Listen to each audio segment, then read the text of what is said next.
Meg Modley is an aquatic invasive species management coordinator with the Lake Champlain Basin Program. Welcome. It is good to see you. Nice to have you back. Good to see you, Tom. We have talked about round gobies before for several years, although the concern has always been they'd find their way into Lake Champlain from the north, from the St. Lawrence River or the Richelieu River. Now the focus shifts to the south and the discovery of them in the Hudson River, I guess at the end of last summer? Yeah, that's right. So for many, many years, the closest population to Lake Champlain was at the confluence of the Richelieu River and the St. Lawrence Seaway in Quebec.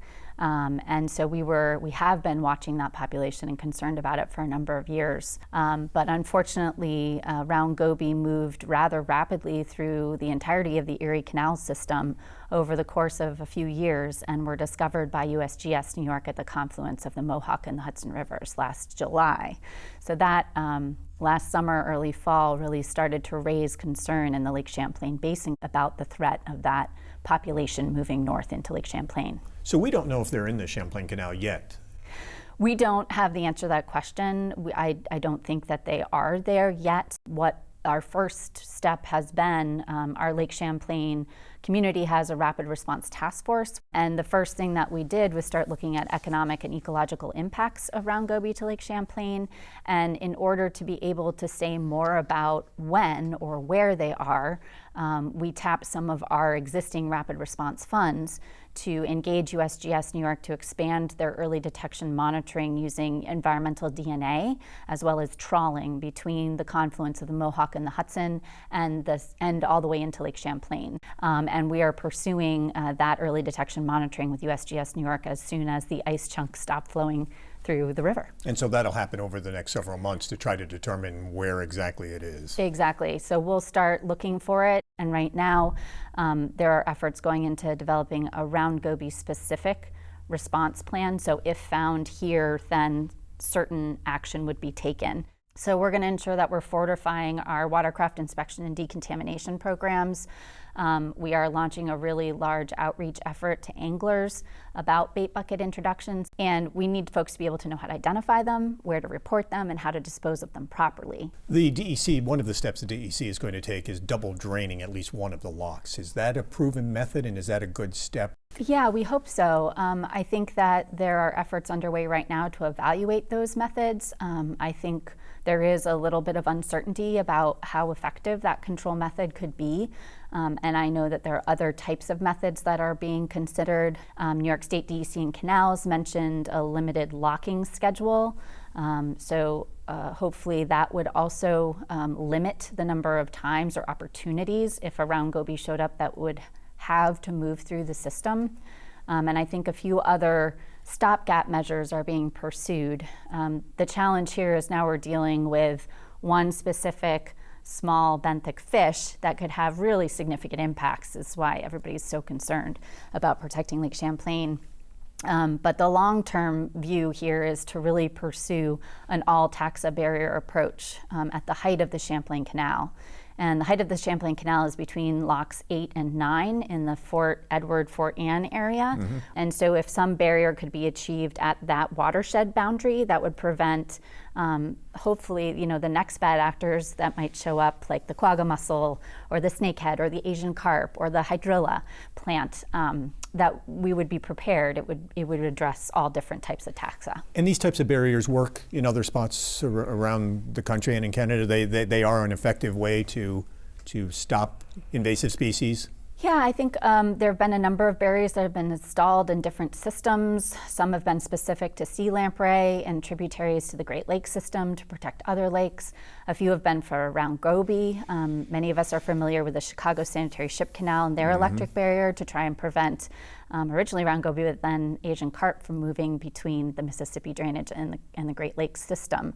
So there are barriers in place that have worked, that have moved watercraft up and over a height of land and put them in on the other side with the opportunity to decontaminate them so that they're not moving organisms with them as they go. And that's been talked about for a number of years for the Champlain Canal. Where is that now? Are they to the point where they could build it and get it up and running, or is it still in the study phase, and are we still looking at a number of years before it could actually be in place? Yeah, that's a great question. So we are in a long-term haul to figure out how to do an all-taxa approach, and we are still in the study phase. So we're looking at least a few years. You're definitely looking at least a few years until we could implement an all-taxa barrier, which is the ultimate goal. Is I think the future of the canal system is to ensure that recreational watercraft can continue to use the system while preventing the introduction of harmful invasive species that can really risk the livelihood, the economy, and the fishery of Lake Champlain. So the Round Goby, what in particular is the concern about the Round Goby? We've heard that they'll eat the eggs of sport fish, of trout and bass and salmon. And walleye, and yep. Yeah, they are voracious egg and larval fish predators. That is a really big concern. They also are really aggressive bait eaters. So oftentimes it will change the angling experience. So your target fish will be often second or third to the punch, and Round Goby will beat them there. They will impact our native biodiversity. They're going to outcompete our native sculpins and darters at the base of the food web. The State and Canal Corporation haven't agreed yet to close the locks. They may reevaluate as we get closer. They have until early May. That's when the season starts to decide whether or not that would be an added step.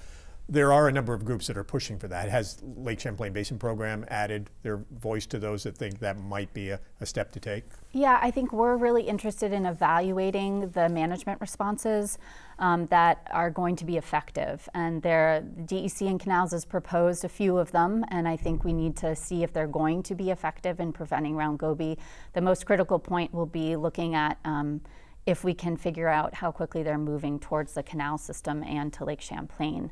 I hope that we're not behind the 8 ball here, and I think we are going to be mounting this integrated management approach so that we're addressing all pathways to the north with the bait bucket, with the education outreach, with the boat launch steward programs, but it still leaves the canal as an open pathway.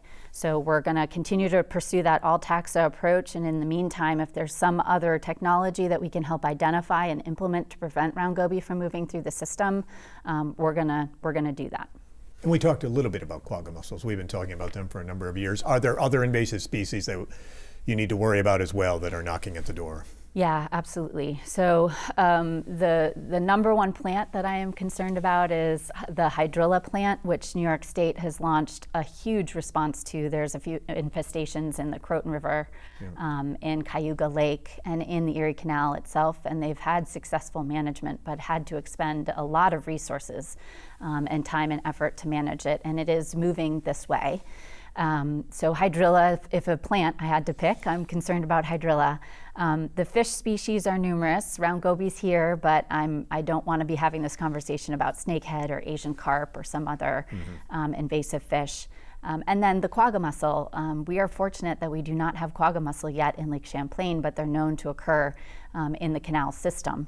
So I think we see a number of other organisms headed this way that we really want to continue to pursue that long-term management approach of an all-taxa barrier. Meg Modley, thank you. As always, we appreciate you taking the time to be with us. Thanks for having me.